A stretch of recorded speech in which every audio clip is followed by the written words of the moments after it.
හිටපු පොලිස්පති පූජිත ජයසුන්දර මරණ දඬුවමට පෙර අධිකරණයෙන් කළ සංවේදී ඉල්ලීම. ස්වාමීනි, මම හිතලා කිසිම මිනීමැරුමක් කරලා නෑ. හැමදාම මහජන යහපත වෙනුවෙන් තමයි මම කටයුතු කළේ. මං මේ කටයුතු සියල්ල කළේ නිලධාරීන් සමූහයක් එක්කයි. දැන් සියලු දෙනාම අතෑරලා මාව විතරක් වැරදිකාරයා කරලා තියෙනවා. මං අසරණ වුණා. රැකියාව නැති වුණා.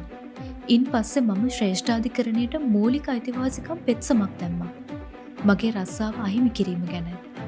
අවුරුදු 4කින් පස්සේ මගේ නීතිඥවරයා කිව්වා වැඩක් වෙන්නේ නෑ.